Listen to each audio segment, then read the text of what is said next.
Standard 7th, chapter number 8, Delhi during the medieval period, part 2. In part 1, we have learned about slave or Ghulam dynasty, which was founded by Qutbuddin Aibak and his slave Iltutmish. Razia Sultan was the daughter of Iltutmish and she ruled over Delhi for many years. After Razia Sultan, her brother ruled over Delhi. Then Khilji dynasty came from Afghanistan and started the Khilji dynasty ruling over Delhi after finishing the slave dynasty. Then there were Alauddin Khilji and Jalaluddin Khilji who brought to the end of slave dynasty and founded the Khilji dynasty and run over India.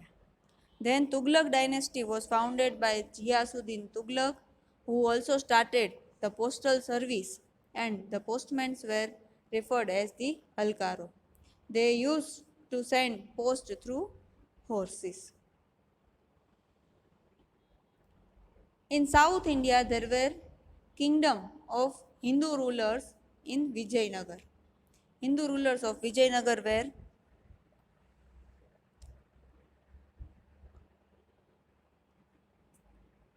the kingdom Vijayanagar was extended towards river Tungbhadra by the two brothers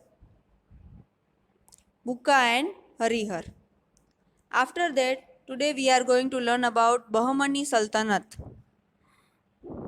The Amirs in the Deccan, that means in South India, started rebelling, and Hassan was the efficient Amir, became the Sultan and founded the Bahmani Sultanate. Muhammad Gawan was a capable minister and efficient administrator of Bahmani Sultanate and extended the boundary of it.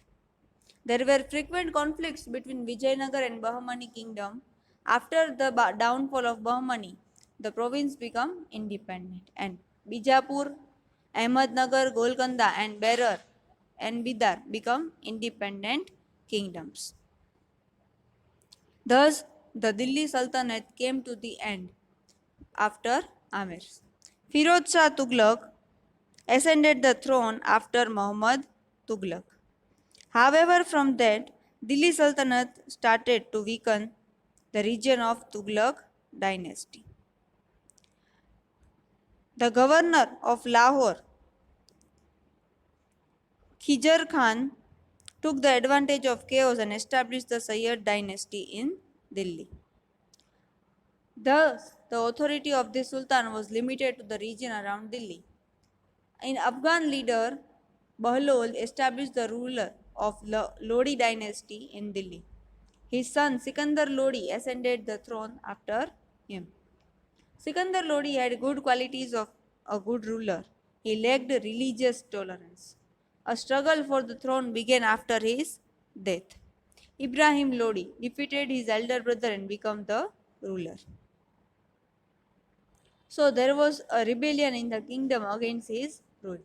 Babur, the emperor of Kabul, invaded Delhi, and thus the Mughal Empire started ruling over Delhi. The end of Sultanate arrived and Mughal Empire started. He defeated Ibrahim Lodi in the Battle of Panipat in 1526 and founded the Mughal Empire, which was lasted approximately 200 years.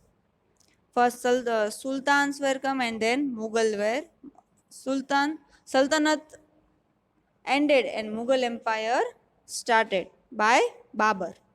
In semester 2 we will learn about the Mughal Empire who ruled over India for approximately 200 years. And the Mughal dynasty, which includes Babur, Humayun, Akbar, Shah Jahan, etc. Here we are completing our chapters. The most important questions of these chapters are Razia, a powerful female ruler, and why the citizens of Delhi were not accepting the Razia as their ruler.